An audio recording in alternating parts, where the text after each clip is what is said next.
Like a silent sentinel, a sailplane or glider rides the air 2,000 feet above the ground, slowly surveying Maryland's western landscape in Allegany County. These mountains are home to the Cumberland Soaring Group, a nonprofit organization of aviation enthusiasts eager for adventure. The glider doesn't have an engine, so in order to stay aloft, you have to fly it in a manner that you're always climbing to counteract the sinking of the glider to maintain your airspeed. It's a sport more than anything else, and it's very challenging, and it requires a great deal of experience and finesse to do it well. Club director Mark Blaze often flies the group's single-engine Cessna prop plane in order to get his friends and their gliders airborne. The glider will set up on the runway with about a 200-foot tow rope hooked to the tow plane. The tow plane will put power on, it'll accelerate and take off, the glider takes off behind it, and it essentially flies in formation 200 feet behind the tow plane. The club dates back to the late 1950s and draws members from 5 states with a wide range of experience. Today, Mark prepares for his own excursion in his fiberglass high-performance glider. We get to whatever altitude I want to be to release, and I just pull on this yellow handle. It opens a little hook down on the landing gear, releases the rope, and then I'm free to fly where I want to go. With its streamlined interior, much different than any power plane. I don't have to worry about running out of gas or having low oil pressure, because there isn't any. Perhaps, but the primary flight mechanisms are much the same. The center stick controls the ailerons, and the horizontal elevator manipulating the roll and pitch of the aircraft. Rudder pedals on the floor help coordinate turns. To minimize the drag on the glider, you need to make it as small as possible with as little frontal area. So it's basically shrink wrap the glider around the pilot. When you're on tow and you're ready to release, the glider releases first and flies to the right away from the tow plane. The tow plane goes to the left and begins its descent back to the airport. The physical experience of flying a glider is that you're one with the airplane. And I'm always looking for lift. Lift, the aerodynamic force that counteracts gravity and generally keeps gliders aloft. There are multiple types of lift, but sailplane pilots most often seek out thermal lift, rising columns of warm air caused by the sun heating the ground below and marked by the formation of cumulus clouds. When you see birds circling in the air, they're climbing in lift, and a glider does the exact same thing. When it's climbing, it circles in lift. Birds have a lot better instinctive ability to know where the lift is, so we have special tools that we use in addition to looking for cumulus clouds, which are markers for lift. One of those tools, the variometer, identifies thermal lift with an increasing high pitch tone. As a glider pilot, you kind of connect the dots. You look for cumulus clouds that mark lift, and then you fly under those clouds, connect with the rising air, circle until you reach cloud base, and then you can go to the next one.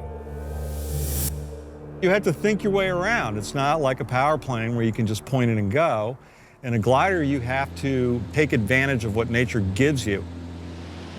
Instructor David Hart is a former Army helicopter pilot, flying today in the club's 2-seater. We like to fly on good thermal days, and it tends to be gusty those days. So you get bumps, and that's a good thing because that shows you that you're in a lifting area. Depending on weather conditions and planning, flights can range from minutes to hours. Most Cumberland flights remain local and cover an average of 200 miles, staying within range of the airport and safe runway space. Cumberland traffic, glider 46 Whiskey is turning left downwind for runway 29. I would say the most dangerous part of soaring is the landing. And when you're in a glider without a motor, you only get one try. While quiet solitude drives the soaring hobbyists around Cumberland, back east, the reassuring roar of a prop plane engine sets the stage for a select group of pilots in training. students in the University of Maryland Eastern Shore's Professional Pilot Degree program, which rents hangar space at the Salisbury Regional Airport. For senior Jacob Fogan, the program fulfilled a lifelong dream.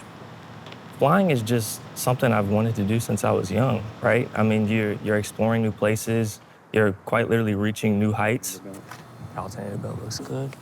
Chris Hartman is the program coordinator. I'm gonna go in on the mixture. I'm going to come back with the throttle. Okay.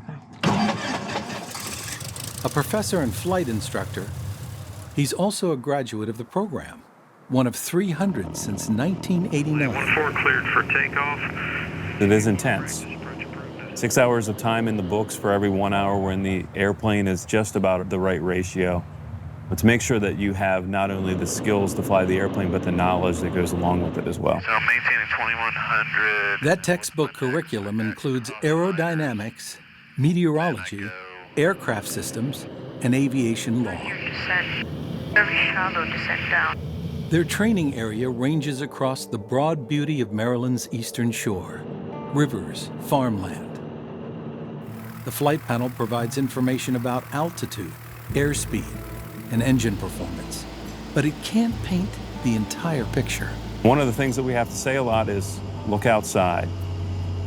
You need to be looking outside, watching out for other traffic, watching where you're going, making sure the airplane's pointed in a safe direction, and I can't help but say enjoy the view. Jacob already has a job lined up after graduation, thanks to Alaska Airlines True North program. The program in True North is also supporting BIPOC pilots and trying to diversify the flight deck. And it's just, it goes to a greater cause. Flying requires focus. And for Jacob, that means leaving behind the stress of school and life's other distractions. You've done all the work on the ground, you work hard, and then you get in the air and just, it's a really cool experience, really freeing, really just, have fun. The glider pilots of the Cumberland Soaring Club quietly agree. It's just a very sensory experience that you're basically cut off and isolated from the rest of the world while you're flying. At the end of the day, Mark and another pilot soar over Maryland's western jagged topography, engaged in an aerial dance, riding the thermals, circling skyward, together. You get to be like a bird. The birds fly gracefully in the sky. We've been looking at them for thousands of years, and now we can be that bird.